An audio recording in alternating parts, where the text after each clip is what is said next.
আসসালামু আলাইকুম, welcome back to my channel. প্রিয় ভিউয়ার্স, কেমন আছেন? আশা করি অনেক ভালো আছেন। আমিও আল্লাহর রহমতে ভালো আছি।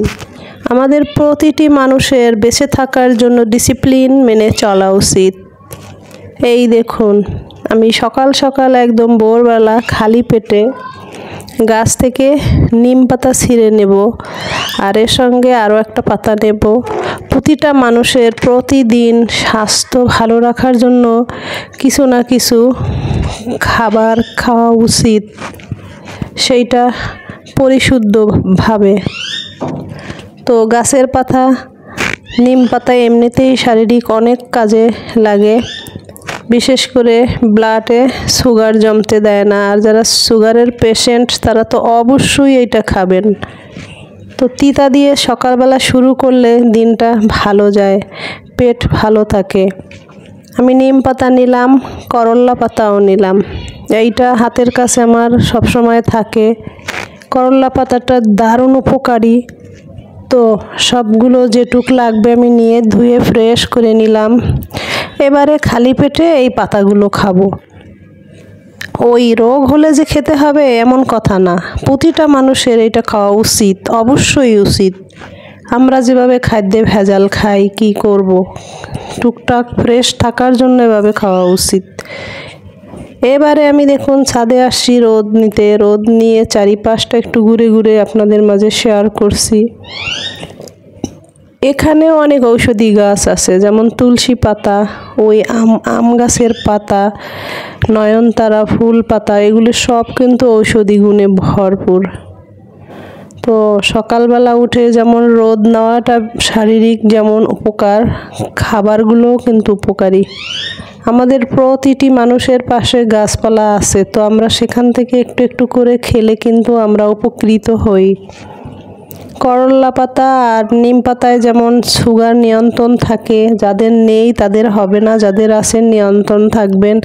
তার সঙ্গে কিন্তু অন্য অন্য খাবার, ডায়েট চার্টসগুলো ভালোভাবে মেনটেন করে চলতে হবে। এবারে আমি ছাদে রোদ নিয়ে আপনাদের মাঝে সব ছাদটুক গাছপালা শেয়ার করে ফিরে যাব বাসায়। সকাল সকাল রোদের তাপটা নিলে সারাদিন ভালো থাকে, আমাদের প্রতিটা মানুষের শারীরিক সুস্থ থাকে, গায়ে ফাঙ্গাস জমে না, ভিটামিন ডি এর অভাব পূরণ হয়। রোদ খেয়ে বাসায় এসে দেখি ইনিও বারান্দার রোদে বসে আছে, আমার ছোট ছেলে। বা এনারও রোদের দরকার। আসলে পশু প্রাণ হলে কি হবে, রোদ পেলেই অমনি উনি শুয়ে পড়ে। অনেকক্ষণ ধরে রোদ লাগায়, উল্টে পাল্টে গায়ে আরামসে বসে থাকে, ডাকলেও উঠে না। খুব ভালো রোদ লাগানো। আমরা যেমনটা বুঝি হয়তো ওরাও বুঝে, বোবা হলে কি হবে, ওরা বুঝে সবই। প্রিয় ভিউয়ার্স, দুপুরে রান্নাবান্নায় চলে যাব সাংসারিক কাজকর্ম সেরে। তো আজ আমি আমাদের জন্য এই যে বড় মাঝারি সাইজের বাইং মাছ নিয়েছি, আর ওই পাশে আর একটা পোয়া মাছ, ওইটা আমার ওই পোষ্য ছেলে খাবে। তো মাছটা আমরা এরকম কেটে গায়ের চামড়াটা ফেলে দেই। এই দেখুন, চামড়াটা ফালানো সহজ একদম। অনেকে এই চামড়া কেটে কুটে বের করতে পারে না, তাই আমি একটু দেখিয়ে দিচ্ছি। অবশ্যই আমার ভিউয়ার্সরা সবাই জানে আমরা মাছে ভাতে বাঙালি, অবশ্যই আমরা এই চামড়া ফালানো জানি। তবু এই দেখুন আমি দুই পাশ কেটে নিচ্ছি সুন্দর করে। এই যে দুই পাশ কেটে নিলে কি হয়, চামড়াটা না দ্রুত ছাড়ানো যায়। দুই পাশ কাটা হয়ে গেল আমার। এবার মাছের যে মাথা আছে, ওই মাথার পাশ দিয়ে আমরা আড়াআড়িভাবে কেটে নেব। এই যে কেটে নিয়ে তারপরে চামড়াটা হালকা আলতো হাতে টান দিব, একদম উঠে আসবে।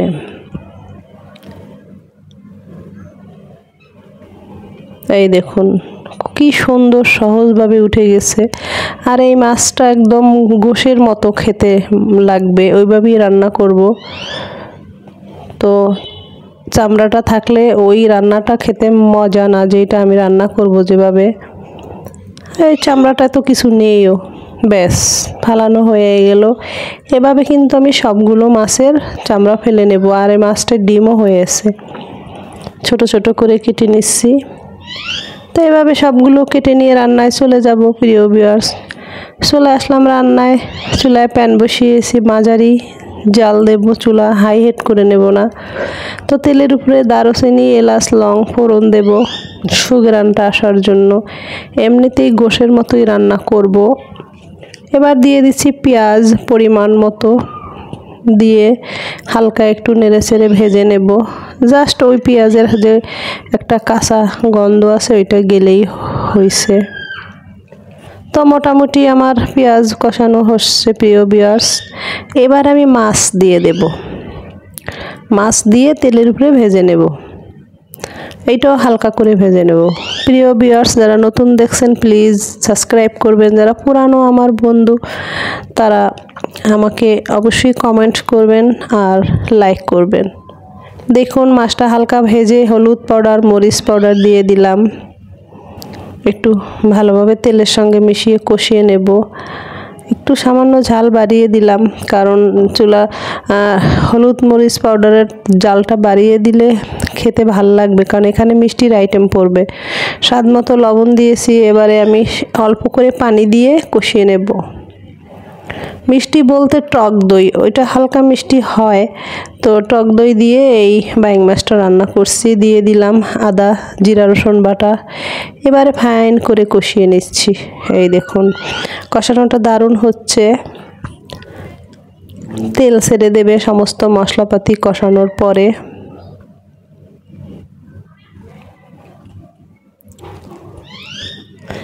তো এবারে দিয়ে দেব সেই আলু ছাড়া তো এই মাছ জমবেই না।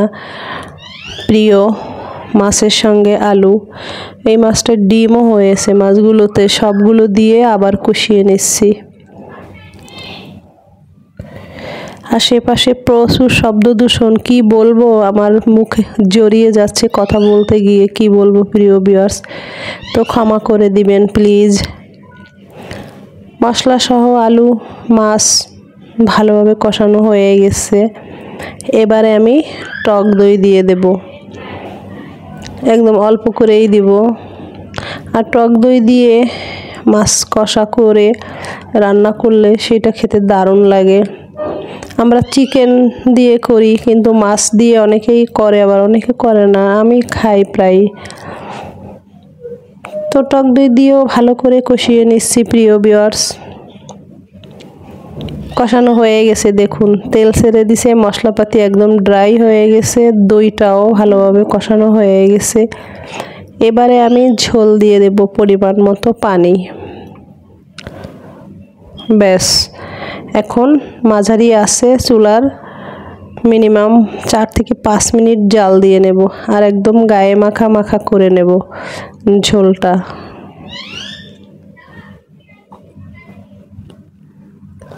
নেড়ে ছেড়ে দিলাম, অল্প করে কাঁচামরিচ দেব।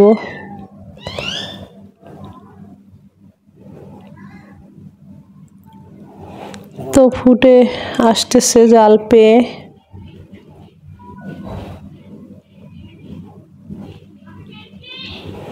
ফুটে গেছে আমার মাছের ঝোল আলু দিয়ে। আর কিছুটা সময় রাখবো, 2-3 মিনিট ঢাকনা দিয়ে। ফিরে আসলাম, ঢাকনা খুলে দেখছি প্রিয় ভিউয়ার্স একদম ফাইনাল রান্না হয়ে গেছে। আলু মাছের গায়ে গায়ে ঝোল চলে আসছে। এই অবস্থায় নামিয়ে নেব, কারণ আর ঝোল কমানো যাবে না।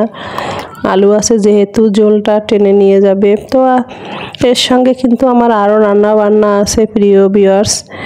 লেবু পাতা দিয়ে আলু দিয়ে ছোট মাছের চচ্চড়ি করছি, আর সঙ্গে মুরগি আছে। তো আজকের এই ছোট পরিসরের ব্লগটি যদি ভালো লেগে থাকে পাশে থাকবেন। আপনাদের সুস্বাস্থ্যের কামনা করে আজকের মতো বিদায় নিচ্ছি। ফিরে আসবো নেক্সট দিন। আল্লাহ হাফেজ।